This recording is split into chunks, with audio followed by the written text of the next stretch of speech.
혹시 오늘 로또를 사셨습니까? 아니면 올해 아파트 분양 신청을 하실 계획입니까? 당첨 확률이 몇 %나 될까요? 통계적으로 사고하는 능력을 기르면 복잡한 세상을 숫자로 꿰뚫어 볼 수 있습니다. 그런데 통계적으로 사고하려면 먼저 숫자가 만들어내는 착각에 빠지지 않는 법부터 배워야 합니다. 우리를 자주 착각에 빠뜨리는 숫자 노름을 하나 보여드리죠. 소위 평균이라는 것에 대한 착각입니다.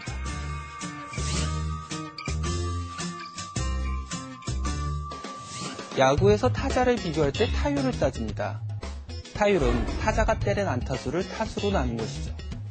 그러니까 평균을 계산하는 겁니다. 자, 그럼 대한민국 대표 강타자 이승엽 선수와 홍길동 선수를 가상으로 비교해 보겠습니다. 이승엽 선수는 연습 경기에서 15타수 5안타로 3할 3푼, 그리고 홍길동 선수는 15타수 6안타, 하나 더 쳤죠? 4할의 성적을 거두었습니다. 이게 웬일일까요? 이 성적만 보면 홍길동 선수가 더 우수한 선수입니다. 여기에는 함정이 있습니다. 상대 빈도라는 함정이죠.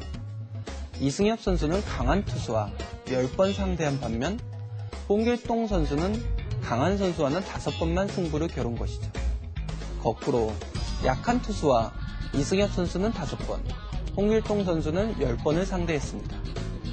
그래서 평균을 계산하면 이승엽 선수의 성적이 더 낮을 수밖에 없는 것입니다. 그런데 이렇게 평균이라는 이름으로 합쳐서 보는 순간 착각에 빠질 가능성이 높습니다. 이런 역설적인 현상을 통계학에서는 심슨의 패러독스라고 합니다. 영국 수학자 심슨의 이름을 딴 것입니다. 심슨의 패러독스에 빠지지 않으려면 평균의 반대말, 즉 따로따로 나누어서 보는 훈련을 해야 합니다. 선수들의 타율을 날카롭게 팀별로 아니면 투수별로 나누어서 읽는 것이죠. 강한 투수를 상대했을 때 이승엽 선수가 1할의 타격, 홍길동 선수가 안타가 없군. 약한 투수가 나왔을 때 이승엽 선수는 8할, 홍길동 선수는 6할이군. 이승엽 선수가 어느 경우든 더 우수한 성적이군. 이렇게 말입니다. 심슨의 패러독스는 아파트 값에도 있습니다. 지난해 10월을 정점으로 아파트 거래량이 석 달째 줄어들고 가격도 떨어지고 있는 것으로 나타났습니다. 2007년 2월 4개월 전에 비해 아파트 평당 가격이 전국적으로 24.7%, 수도권 15.7%, 서울 12.2% 하락했다라는 기사가 났었습니다. 진짜 4개월 사이 아파트 값이 25%나 떨어졌을까요? 단지 숫자 노름이었습니다.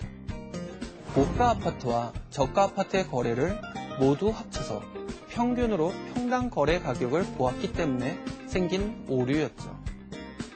처음에 아파트 값 조사를 할 때에 비해서 두 번째 조사에서는 고가 아파트의 거래량이 특히 많이 감소했습니다. 당시 부동산 대책이 고가 아파트를 주로 겨냥하고 만들어졌기 때문이죠. 자, 고가 아파트 거래량이 확 줄면 어떻게 될까요? 고가 아파트와 저가 아파트를 합쳐서 평균을 낸 평당 거래 가격은 내려갈 수밖에 없습니다. 역시 이럴 때도 나누어서 보아야 합니다. 통계는 거짓말을 하지 않습니다. 이상한 결론이 나왔다면 심슨의 패러독스를 생각해 보시기 바랍니다. 평균을 계산하는 것은 매우 편리한 방법이지만 위험한 숫자 노름이 될 가능성이 높습니다.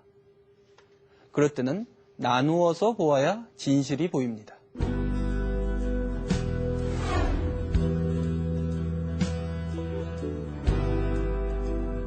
참모, 강의 평균 수심이 얼마인가? 평균 수심 140cm입니다. 병사들 평균 키가 얼마인가? 165cm입니다. 좋다. 진격!